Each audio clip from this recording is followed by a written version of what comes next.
Pues después de este tiempo, no lo veo. Yo no lo voy a repetir porque ya sería la tercera vez. Yo no quiero, no, o sea, me niego a volver a ver. Entonces, pues nada, total, para hacer un resumen para todo el mundo que lo pueda escuchar, total que tuvimos que cerrar. Y al final, después de haber tenido que cerrar, que nos costó muchísimo, pues ha sido una bendición. Pues ha sido una bendición, la verdad es que ha sido una bendición, porque gracias a que tuvimos que cerrar, tuvimos que las cosas de gas y hemos tenido el gran honor de poder tener un centro tan bonito como este.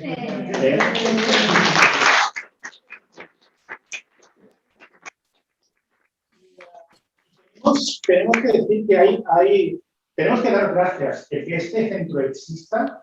En realidad hay que dar gracias a muchas personas. Al primero al que hay que dar gracias es a Buda, porque decidió enseñar, porque si él no hubiese decidido enseñar, nosotros no estaríamos aquí, ni este centro se habría abierto.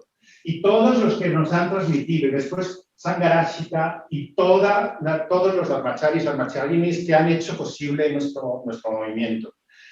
Pero efectivamente en este centro, si hay que dar especialmente gracias, yo quiero dar especialmente gracias en primer lugar a Parmachita.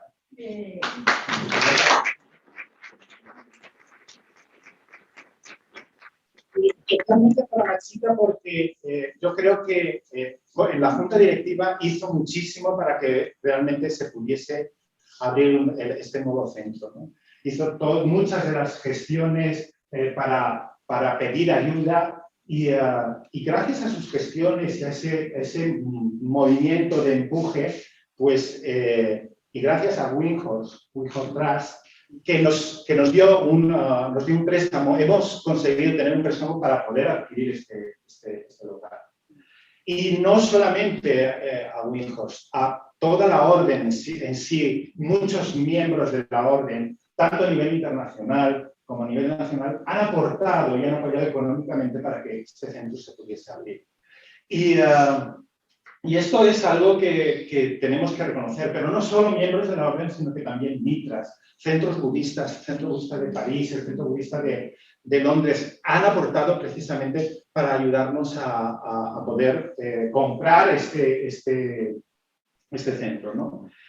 Y bueno, tengo que dar especialmente agradecimientos a toda la Junta Directiva que salió y la Junta Directiva que ha entrado, especialmente de la Junta Directiva que han salido, pues especial agradecimiento a Sadakara y a Vivasini, que ahora ya no están en la Junta Directiva, pero que aportaron una gran energía precisamente para que siguiésemos adelante, ¿no? Y luego también rendí especial agradecimiento porque cuando compramos el local, pues Hadayashiri, con esa energía que tiene, pues dirigió la obra. Y bueno, si todos sabéis lo que es una obra, esto hace falta mucha energía. Y bueno, pues Hadayashiri, muchísimas gracias.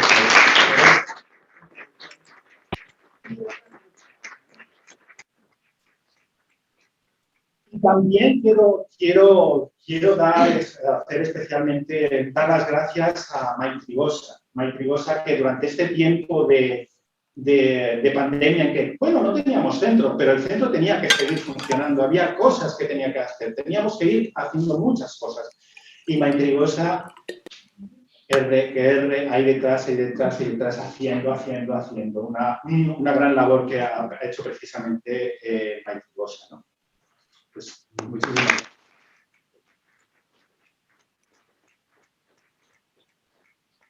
Quiero dar especialmente las gracias a las nuevas incorporaciones a la Junta, a Suriyarasana y a Bhavati, que se han incorporado a la Junta y que realmente están aportando mucha energía, una nueva energía en la Junta que está haciendo que tengamos este empuje, ¿no?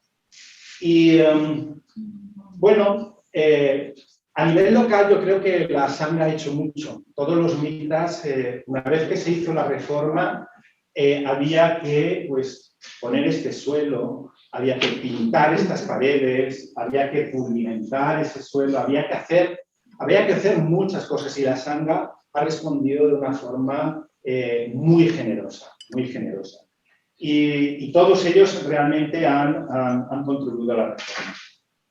Y bueno, pues no quiero seguir extendiéndome. Si me he dejado a alguien, que probablemente me habré dejado a muchas personas, pues pido disculpas por no esto, pero también les doy las gracias a todos y a todas. Muchas gracias por estar aquí. Y bueno, pues vamos a continuar con el programa que teníamos en este momento. Pues vamos a hacer una meditación y después pues tenemos a la presidenta del Centro Budista de Valencia, para mí, que nos hará una charla. Pues muchas gracias. Pues bueno, pues aquí estamos con para mí es, sobre todo es una gran amiga ya de mucho tiempo.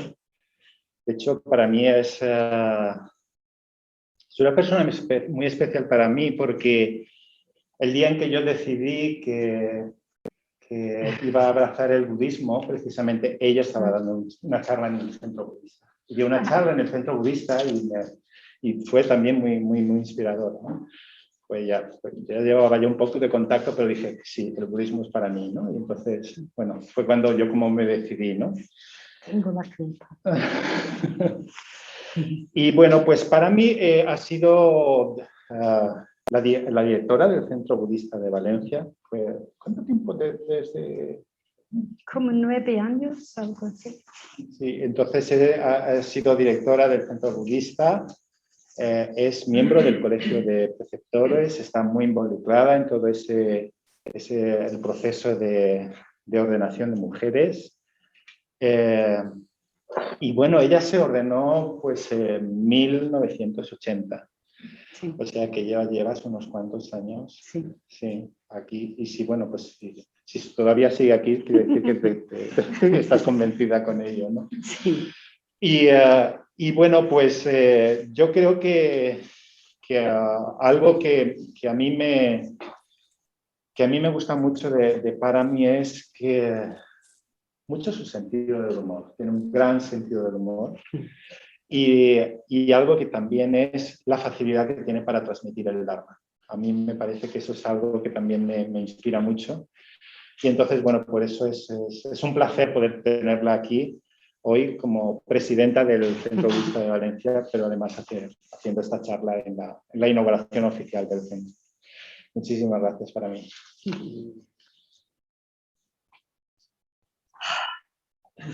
Solo estaba de acuerdo en dar la charla porque quiere decir que puedo quitar la mascarilla. Bueno, gracias, Silmani. Ay, qué bien ver a tanta gente. Creo que es más personas que yo he visto en persona desde hace 2 años, creo. Qué emoción. Y me alegro mucho estar aquí. ¿Qué centro? Antes de nada, quiero dar la enhorabuena a todos que han hecho este trabajo, porque realmente es un centro precioso, realmente. Muy, bueno, me encanta todos los detalles y pues muy bien. Pues que sepa, creo que este es el 5º centro que hemos tenido aquí en Valencia, 6 si contamos con la Finca Roja, si algunos van a acordar las clases en la Finca Roja, que era bueno, cuando vimos aquí Paramachita y yo en 92, estaban todavía haciendo, en 91, cuando estuvimos aquí para hacer un retiro, que entonces estaban dando clases allí. Y poco después, cuando vimos a vivir aquí, ya tenían la comunidad de hombres en la calle Cisca, que hicimos clases allí. Después tuvimos Rojas Clemente, que era casi, por decirlo, el primer centro independiente, porque no estaba parte de la comunidad de hombres, era un centro en sí.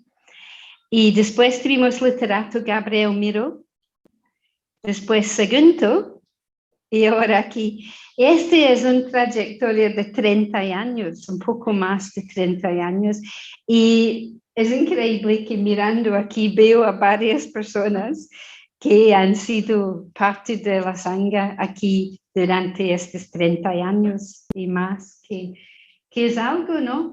Éramos todos tan jóvenes. Eso me acuerdo, yo era súper joven, yo solo tenía como 15 años o algo cuando me ordené, porque claramente como llevo 41 años en la orden, evidentemente era súper joven, pero bueno.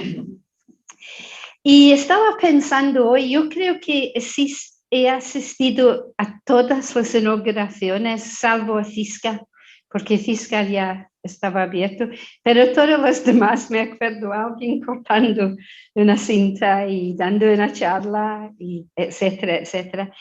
Y 2 veces la persona que cortó la cinta y dio la charla era Sangharakshita, Bhante Sangharakshita, que era no solo nuestro maestro principal, sino también la persona que era fundador de la orden.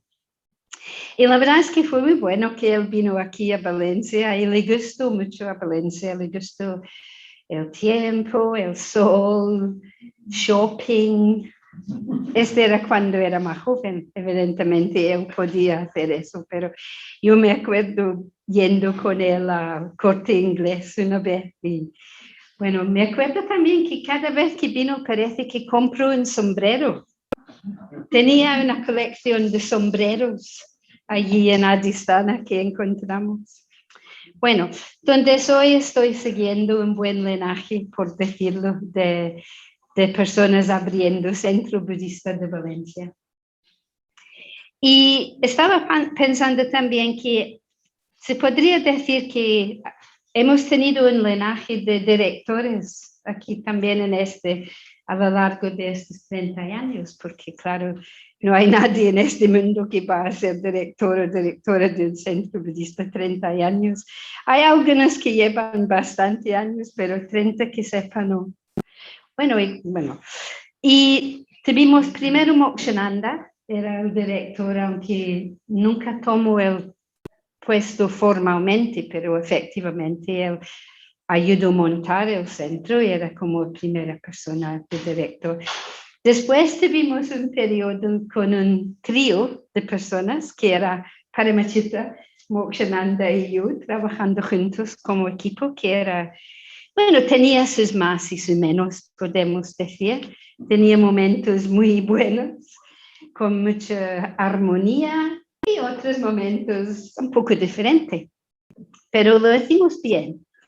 Y después era yo la directora, después yo lo pasé a Sadakara, Sadakara lo pasó a Amalamati, Amalamati lo pasó a un grupo directivo. En principio había un grupo de personas y después la pobre Paramachita, digo la pobre porque no era la cosa que realmente quería hacer en aquel momento, pero sí que lo tomo porque fue necesario. Y ahora, Chachán Silamani. Entonces, ese es un grupo de personas bastante interesante, ¿no? Estaba pensando, todos muy diferentes realmente, y creo que cada uno tuvimos nuestras fuerzas, nuestros puntos fuertes y nuestras debilidades, como cualquier persona, ¿no? Y creo que todos traemos cosas buenas y probablemente, bueno, en mi caso no, pero probablemente todos los demás tenían sus debilidades, ¿no? No, yo tenía mis debilidades, desde luego, que sigo teniéndolo. Pero bueno, para volver a las inauguraciones, me acuerdo que en Literato Gabriel Miró, Sangharakshita dio una charla sobre sus maestros, que una charla muy larga, si me acuerdo bien. Y creo que hicimos la traducción entre varias, tú y yo, ¿no? Creo. Y fue un poco, creo que tú también estabas, ¿no, Vajranatha? No sé si te acuerdas. Bueno, di una charla que dijo que iba a ser una charla de 20 minutos y tardó, no sé, 1 hora y media o algo dando esa charla. Y hablo de las características del Aobeo y hizo una ceremonia de dedicación. Ese me acuerdo muy bien porque él estaba sentado en una silla y yo en el suelo. Y él lo hizo en inglés y yo lo hice en español. Y fue para mí un momento muy tierno de poder hacer como traducir él, mi maestro, para gente que él no podría comunicar directamente. Y también me acuerdo en segundo que él se puso de pie así y cantó las bendiciones, que muy bonito. Y hablo un poco de por qué las bendiciones son tan importantes. Y es como, siempre me acuerdo eso que dijo, es como la lluvia del Dharma cayendo encima cada vez que lo cantas. Y desde entonces, cada vez que yo he cantado las bendiciones, he tenido esta memoria de Sangharakshita hablando de la lluvia del Dharma. Y ahora aquí estamos, aquí estoy yo, que no soy Sangharakshita, pero bueno, soy quien puede hacerlo hoy. Y estamos todos aquí. Y bueno, más tarde voy a cantar las bendiciones y hay que decirlo, canto mejor. Que no hay muchas cosas que puedo decir que hago mejor que Sangharakshita hizo, pero cantar sí. Ya veréis. Bueno, pero quería hablar un poquito hoy de cómo Valencia, como su centro, forma parte de algo más grande y ponerlo un poco en este contexto. Porque cada centro de Triratna es autónomo, pero este no quiere decir que es independiente, porque todos los centros somos muy conectados, ¿no? Y conectado con otros centros budistas, lo de Barcelona, y muchas gracias por haber venido ustedes de Barcelona, porque son nuestros hermanos más cercanos de haber venido, y Vajranatha ha bajado de Guhyaloka. ¿Y más personas? Aquí también de Guhyaloka. Pues me gusta mucho, que no estamos haciendo una apertura solo para nuestra propia sangha, ¿no? Sino para sangha un poco más extensa, más extendida. Pero claro, también estamos conectados con otros centros fuera de España. Bueno, al fin y al cabo, en todo el mundo tenemos centros en muchos lugares. ¿Y qué nos conecta? Pues cuando estaba hablando anteayer con Silamani, me dijo, ¿por qué no hablas de los linajes? Que me parecía interesante pensar, porque estamos abriendo un nuevo centro, pero no es una nueva sangha. Es una sangha que ya tiene existencia desde hace más de 30 años, pero es una nueva oportunidad también, porque cada vez que abre algo nuevo, bueno, hay cosas que traes de antes, pero también hay posibilidades y oportunidades de abrir algo nuevo, ¿no? Que me parece muy, muy importante. Y entonces, pensando y hablando un poco con Silamani, pensamos, pues sería interesante mirar un poco en qué es nuestro linaje como Triratna, donde, por decirlo, podemos ubicarnos, ¿no? Dentro del budismo, porque el budismo es bastante vasto. Bueno, di una charla muy parecida a eso en Barcelona en 2014, porque me pidieron hablar de Adhisthana, que había abierto hace un año antes o algo, pero hablando de Adhisthana, que es un centro en Inglaterra, hablé de los 4 linajes. Entonces, perdona que será muy repetitiva, pero bueno. Entonces, Bhante nos habló de lo que yo llamo 4 linajes, que era como nuestra herencia. Y vino de una pregunta que pregunté yo por casualidad, en una reunión del colegio. Y era porque yo entonces formé parte de un grupo que se llama, bueno, un grupo, una fundación, que era, ¿cómo se dice? Una Unión Budista Europea. Entonces yo fui a muchas reuniones con otros budistas de muchas diferentes escuelas, Theravada, Zen, tibetanos, etcétera, etcétera. Y a veces me dijeron, pero ¿qué es tu linaje, no?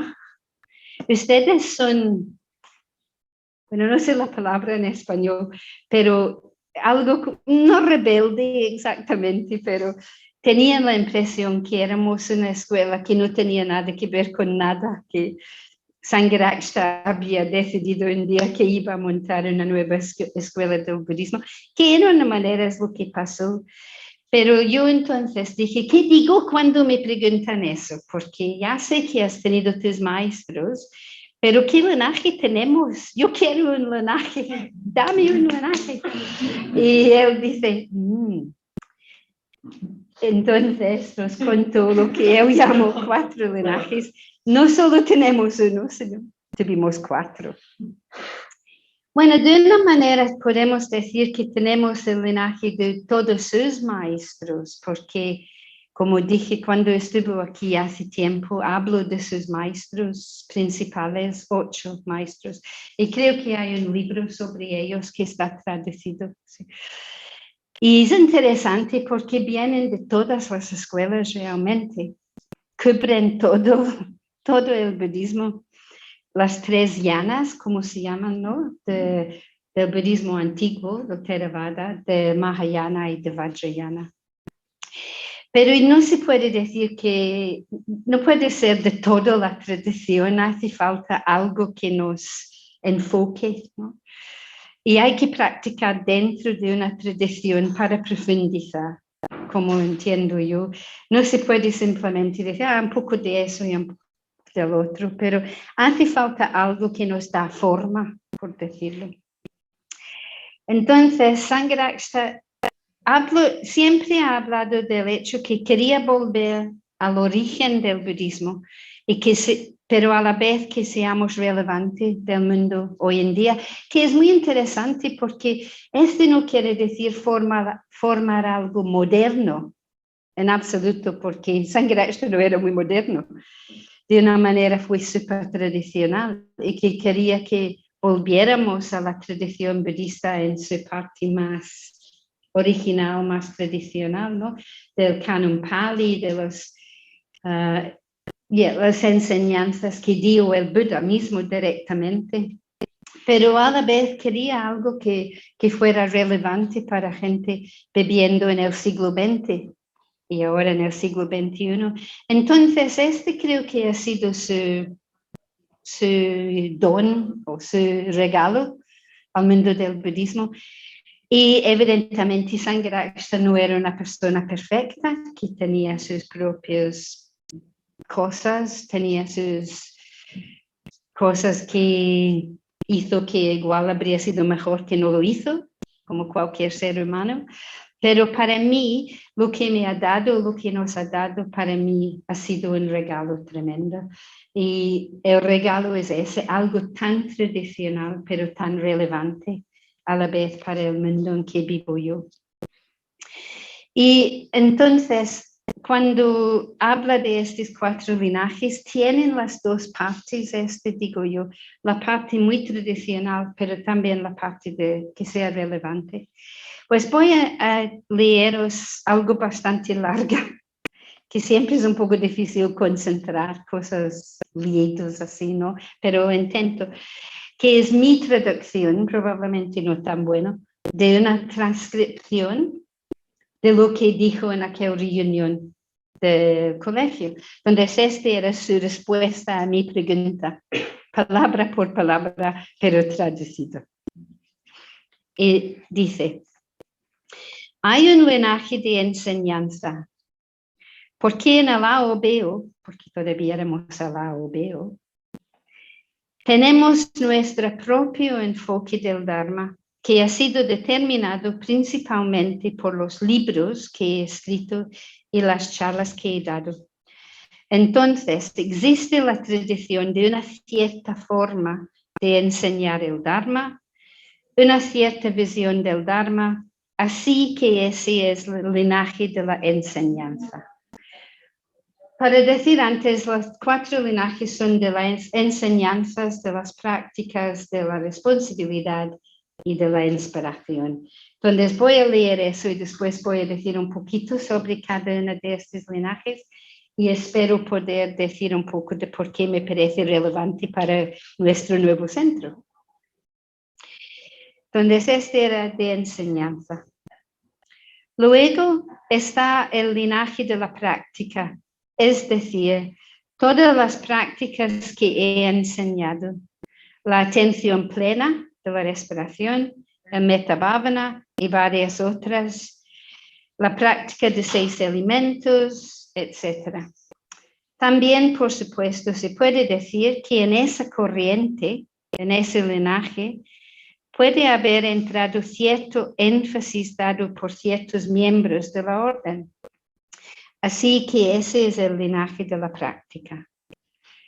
Y luego, esto es lo que llamo el linaje de la inspiración, porque de mí a los demás y de otras y a otros se podría decir, fluye algo que no son solo las enseñanzas, no solo la práctica, hay algo arriba y más allá de lo que se comunica personalmente y que sé que mucha gente experimenta en el momento de su ordenación, por ejemplo.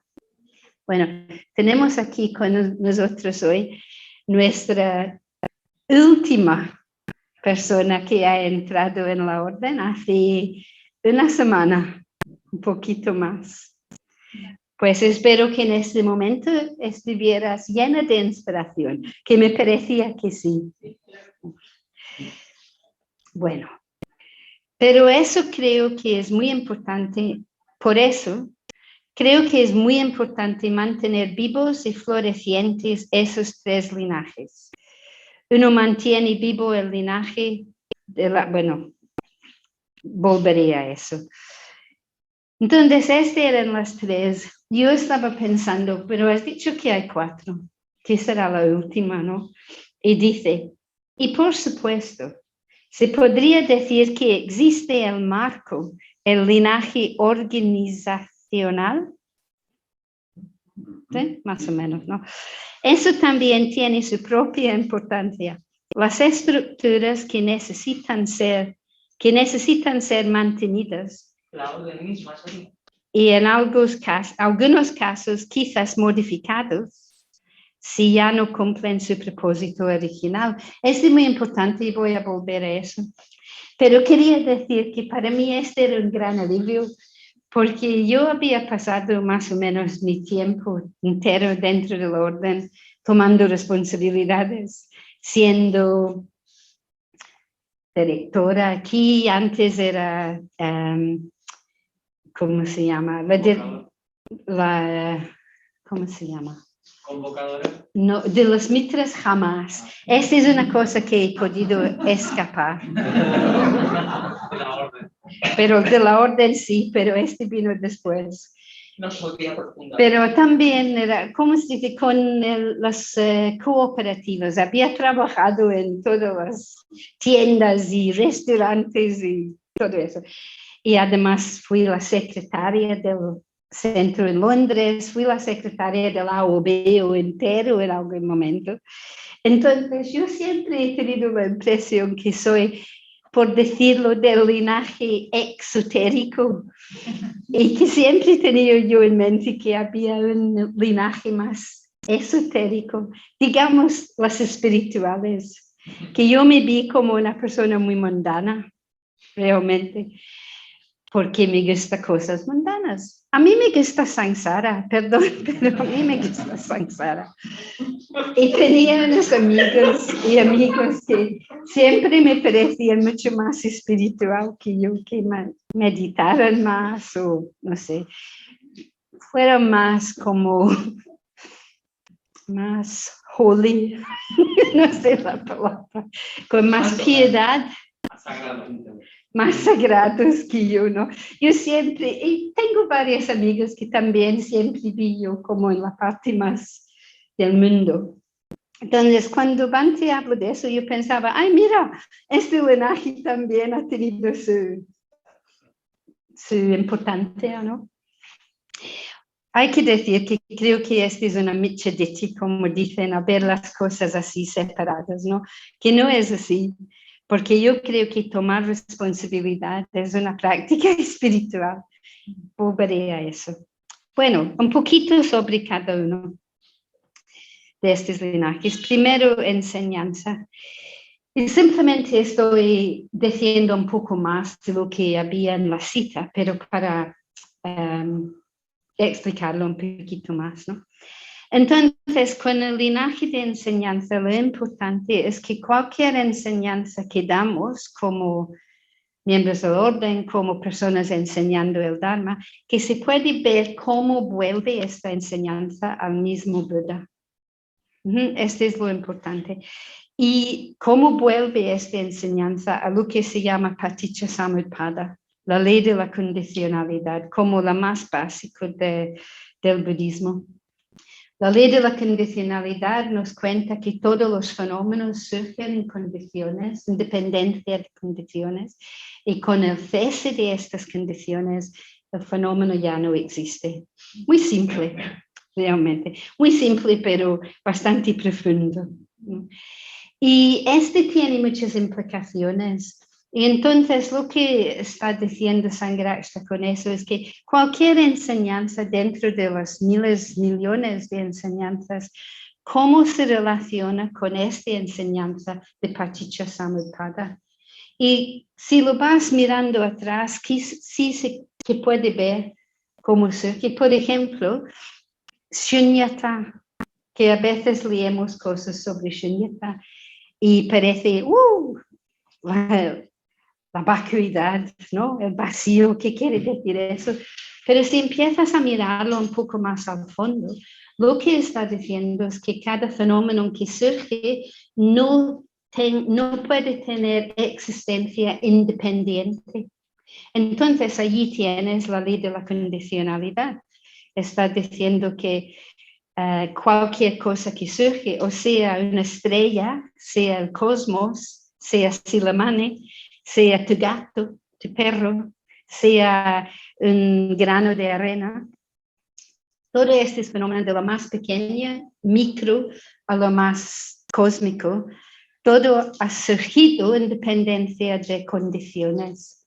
Y cada una de estas condiciones forman parte de algo, y enseguida que van cambiando las condiciones, el fenómeno cambia. Es que todo cambia. La canción, ¿no? Pero no se preocupen, no voy a cantarlo. Sí, todo cambia. Y entonces Shunyata está diciendo que lo que ha surgido, que va a cesar, que no es simplemente impermanente, que es la enseñanza más fácil, por decirlo, para ver, porque solo tienes que mirar en el espejo durante varios años para ver la impermanencia, ¿no? Que el pelo cambia, ¿no? La forma cambia, etcétera, etcétera. Yo empiezo a mirar en el espejo y veo a mi madre, que me da miedo, pero bueno, así es, ¿no? Pero no solo son todos los fenómenos impermanente, sino lo que está diciendo el Buda y esta enseñanza de Shunyata es que si miras adentro, no es simplemente que no hay ninguna cosa que siga sin cambiar, sino no hay nada dentro de este fenómeno que puede existir sin las condiciones y sin las otras partes de la cosa. ¿Me explico? Bueno, ya sé que eso es muy familiar para mucha gente, pero por si acaso que no. Y entonces, cuando lees un texto de Mahayana, por ejemplo, que habla de Shunyata, no siempre explica esto es lo que quiere decir. A veces lo lees y simplemente dice, todo es vacuidad. ¿Qué? No es vacuidad. Si a mí me tocan, me voy a sentirlo, ¿no? Claro que existo. Entonces, para mirarlo un poco más al fondo, ¿dónde acabas? Es con la ley de la condicionalidad. Entonces, este es un ejemplo bastante simple de cómo puedes mirar cualquier enseñanza dentro del budismo y a ver si puedes no reducirlo en una manera negativa, sino volver a ver cómo ha surgido, de qué condiciones ha surgido esta enseñanza. Y entonces, este es como la luz o lupa, la lupa, sobre cuál podemos investigar cualquier enseñanza. Y este nos da también acceso a diferentes ramas del budismo, ¿no? Porque algunas ramas, por decirlo, toman alguna de estas enseñanzas y lo hacen esta enseñanza como la cosa céntrica dentro de su escuela. Y eso es interesante porque, como dijo el mismo Buda, sus enseñanzas son como todas las hojas en todos los árboles de un bosque enorme. Entonces, ¿cómo eliges cuáles? No se puede aprender todos los árboles, todas las hojas. Entonces, tenemos que tomar decisiones de dónde queremos enfocar nuestra práctica, ¿no? Lo cual no quiere decir que no se pueda buscar inspiración en estas otras ramas, pero para practicar dentro de nuestra comunidad es siempre volver con esta inspiración al básico de Paticcasamuppada y las palabras directas del Buda. Y esta idea de las ramas me parece interesante porque es un poco como el budismo más de Paticcasamuppada, las palabras directas del Buda son como las raíces del árbol, de lo cual crece el tronco, pero del tronco van las ramas. Pero si vas demasiado lejos en una rama y pierdes el tronco, pierdes las raíces, ¿no? Y a veces esto es lo que puede pasar, que tenemos un interés en algo tanto que nos lleva un poco así. Entonces, pero una cosa que me gusta es que dentro de la orden, por ejemplo, yo conozco a gente con muy diferentes inspiraciones. Es que conozco gente que su inspiración principal son las escuelas de la tierra pura, que quiere rendirse, que eso es lo que le inspira, ¿no? Pero también tengo amigos que su única inspiración realmente es Anapanasati o seguimiento de la respiración. Y si lo miras, eso parece muy diferente, ¿no? Porque lo de la tierra pura, o más bien, por ejemplo, hay gente que les encanta puja, que les encanta, incluso pujas a mí me parecen un poco folclóricos, pero este es mío, ¿no? Seguro que para gente, a veces a gente le encanta con tambores y con muchos cantos y incluso a veces bailando y todo eso, pues no es santo de mi devoción, pero entiendo que para mucha gente le inspira mucho, ¿no? Pero como digo, también tengo un amigo, muy amigo mío, que la única práctica que hace es seguimiento de la respiración. Pero no es menos budista que el otro, ni es el otro menos budista que él, ¿no?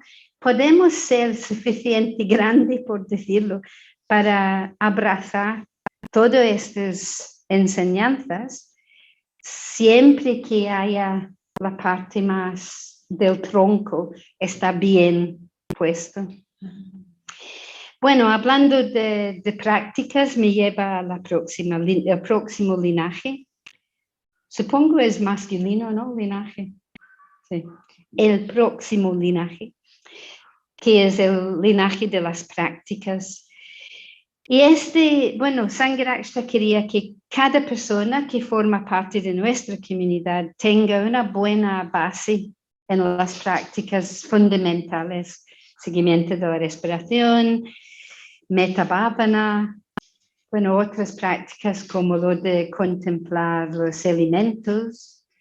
Hay muchas prácticas y para ayudarnos a pensar en cómo ubicar estas prácticas, tenemos esta idea del sistema de práctica, que me imagino que es bastante conocido, pero para recordarles, el sistema tiene, no son 5 etapas.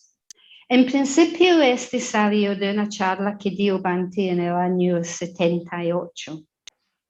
Y me acuerdo muy bien porque yo era mitra. Me había hecho mi ceremonia de mitra en febrero y en abril todos los miembros del orden, yo estaba todavía en Glasgow, fueron todos a una convención del orden. Y volvieron y hablaron de las charlas que había dado Sangharakshita en esta convención. Y entre las charlas era una charla que se llamaba The System of Meditation, el sistema de meditación. Y me acuerdo que los chicos volvieron súper emocionados y muy así sobre esta idea de que había un sistema, ¿no? Y tenían la charla grabada en reel to reel, como se llamaba, que eran estas cintas enormes, no cassette, nada, pre-cassette. Entonces, es que estuvimos en el centro en Glasgow escuchando que lo pusieron y creo que costó media hora para montarlo y empezar a escuchar la charla. Pero a mí me gustaba mucho también porque puso las meditaciones en un contexto. Y yo soy una de estas personas que me gusta tener el panorama completa, porque si me dicen, pues meditas, no me convence, pero escuchar esta charla me convenció más, porque puso todas las prácticas que hacemos como en un contexto. Y a lo largo de los años nos damos cuenta que no es solo un sistema de meditación, sino se puede decir un sistema para la vida entera espiritual. Y para recordarles las etapas o las fases o las énfasis son de integración, de emoción positiva, de lo que se llama muerte espiritual, que suena muy rara, suena rara en inglés también, pero quiere decir prácticas que nos ayudan a romper el ego. Eso es lo que muere, por decirlo. Y no se muere por mantenerte muerto, sino hay también renacimiento espiritual. La idea siendo que si no trabajamos con el ego, no podemos dejar que surja algo nuevo, ¿no? Esa es la idea. Y bajo de todo hay una actitud de receptividad. Estas son las 5 partes de este mandala. Entonces, todas las prácticas de meditación que hacemos, y claro, como ha dicho Sangharakshita en esta cita que di, que él dijo que hay que mantenerlo vivo, ¿no? Y que también miembros del orden iban a aprender nuevas prácticas o descubrir prácticas. Y este no es problemático, siempre que se puede ver cómo caben dentro de este sistema. Y hablando de prácticas, no es solo meditación, sino estudio, puja, devoción y la amistad, que siempre volvemos a la amistad espiritual. Y hay que mantener vivas estas prácticas porque si no llegan a ser muy mecánicos, ¿no? Bueno, me pongo, sigo mi respiración, 1, 2, dentro, fuera. Es que qué aburrido, ¿no? Entonces hay que encontrar maneras para mantenerlo viva la práctica. Bueno, después lo de la responsabilidad o instituciones, que es una palabra no muy bonita realmente, no sé cómo se escucha en español, pero en inglés la palabra instituciones, ¿no? Institutions es un poco que... Más en España. También peor aún. Sí, porque tiene como una sensación de algo muy fijo, de algo... Pero supongo, estamos hablando de las estructuras Y las instituciones, por ejemplo, como centros budistas, perdona, eso es una institución. Pero también te puede decir que yo soy una institución, por decirlo, que sí suena raro, pero ser presidenta, lo que quiero decir es que este forma parte de las estructuras de Triratna. Y todas estas estructuras, o sea, haciéndote mitra o entrando en la orden, que también es una institución, por decirlo, o ser director, ser convocador de mitras, todas estas cosas tienen su razón. Y la razón principal es para crear estructuras en que podemos profundizar nuestra amistad espiritual y ir al refugio, nuestra práctica. Esto es para que existen, no existen para ninguna otra cosa. No existen para dar dinero a los miembros de la orden. O si existen, yo he perdido a lo largo, porque, bueno, yo casi no conozco a nadie que gana mucho por ser un director o un convocador de mitras o lo que sea.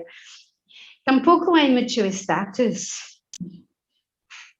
Es que realmente, incluso yo creo que cuando uno se pone como director o algo, hay algunas personas que van a intentar darte estatus, pero hay muchas más que lo van a quitar, porque no nos gusta mucho la autoridad, ¿no? Pero es muy importante que tengamos estas estructuras y si no tenemos, ¿cómo vamos a ofrecer el Dharma? ¿No? Es un poco como los monasterios del budismo. Surgieron en parte no solo para que la gente pudiera vivir una vida en particular, sino también para poder enseñar, para mantener las enseñanzas vivas, para mantener las prácticas vivas. Bueno, no somos monásticas, pero sí tenemos las enseñanzas y las prácticas, y tener gente que está dispuesta y que puede tomar responsabilidad, por ejemplo, de ser director de un centro o parte de la junta o lo que sea. Quiere decir que haya posibilidades de mantener algo, ¿no? Porque si no, pues olvídalo dentro de 5 años, 10 años, 15 años. Si no hay gente dispuesta a seguir tomando responsabilidad, ¿no? Pero el linaje casi más importante es lo de la inspiración. Y según Sangharakshita, cuando hablo de eso, dijo, sin inspiración no hay nada, realmente. Y creo que la inspiración es diferente del entusiasmo. Es que alguien puede ser muy entusiasmado, pero no tiene fuente de inspiración. Entonces el entusiasmo puede quemarse si solo está trabajando con entusiasmo. Entonces es muy importante que, especialmente si estás tomando responsabilidad, que encuentres tu manera de mantener tu inspiración viva.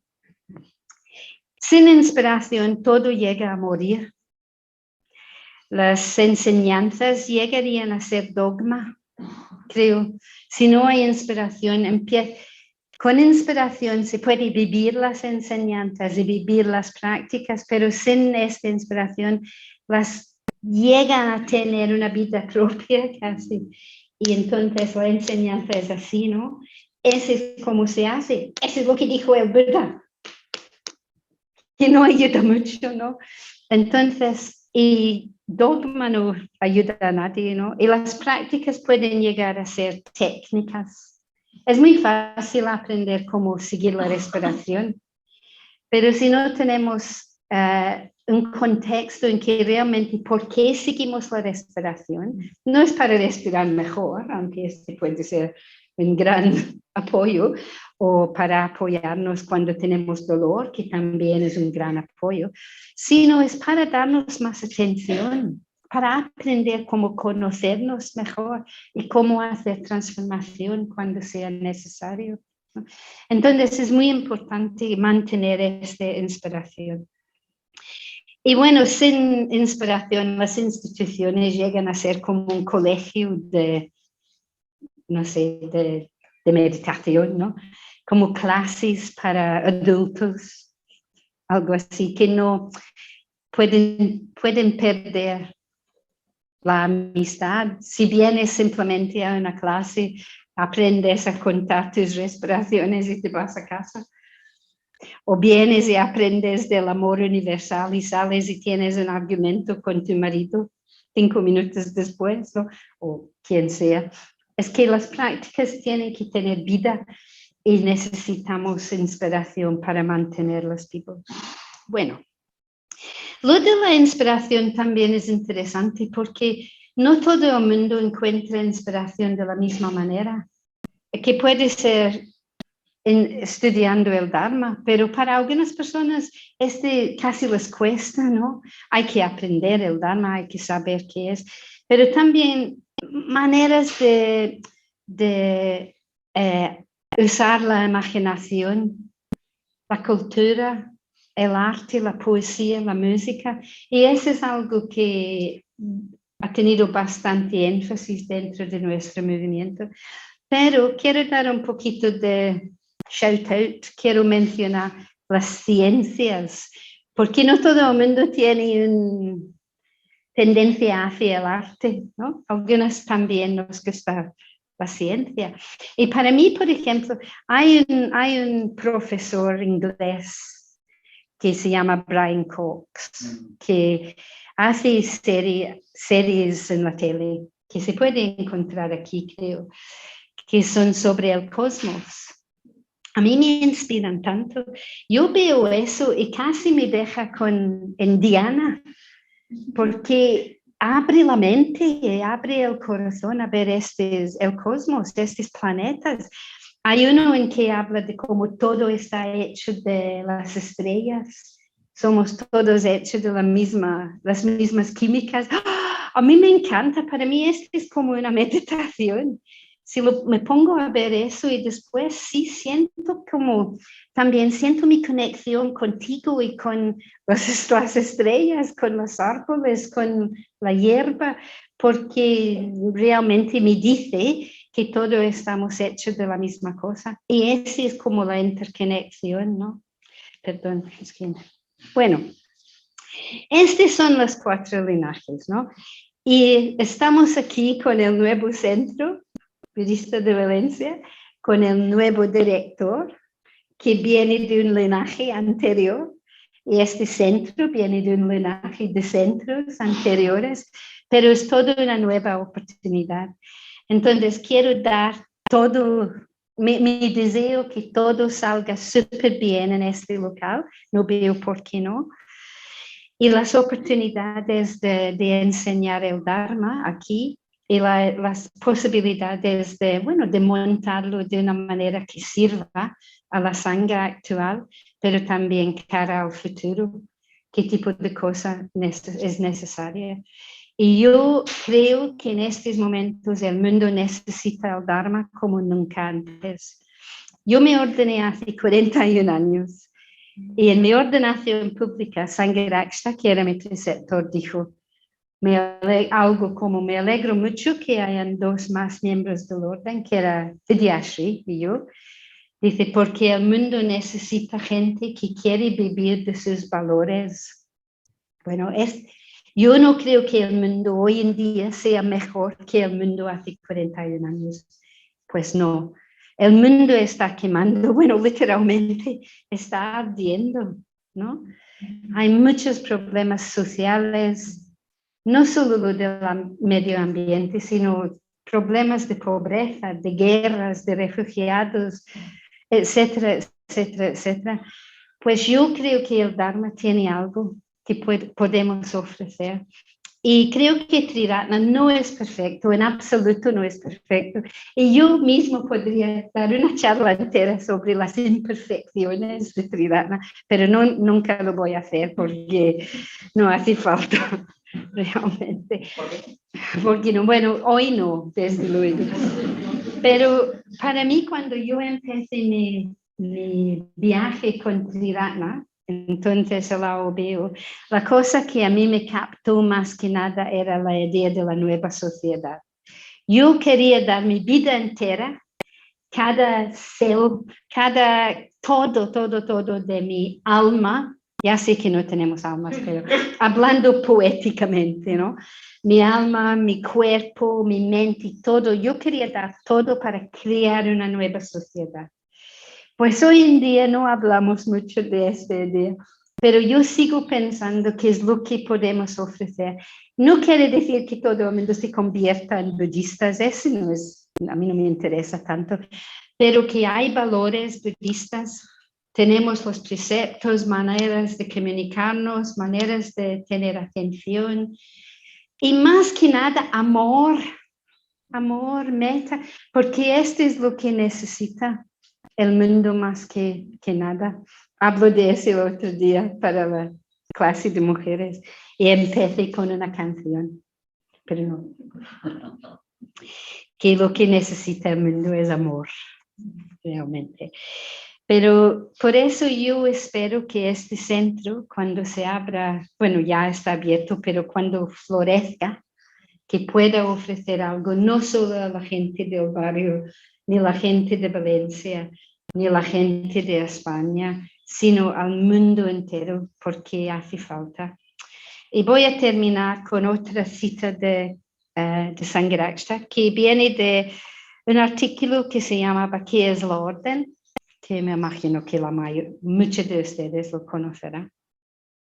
Y este es las últimas palabras de este, y me encanta.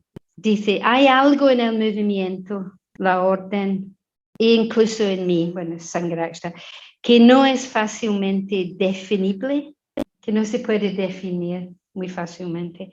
Hay un toque de algo que no se puede abrochar, algo que al final no se puede definir. Incluso el deseo de definirlo es un error. Ese fue el error que cometió el Theravada en relación con su Vinaya.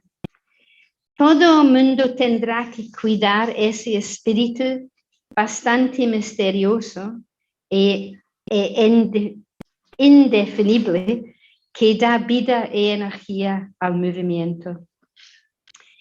Todos deben hacer su parte para mantener viva la orden y el movimiento, especialmente en términos de ese elemento indefinible. Eso es lo que hay que crear aquí, es este espíritu, esta energía, este toque de algo que no se pueda definir fácilmente.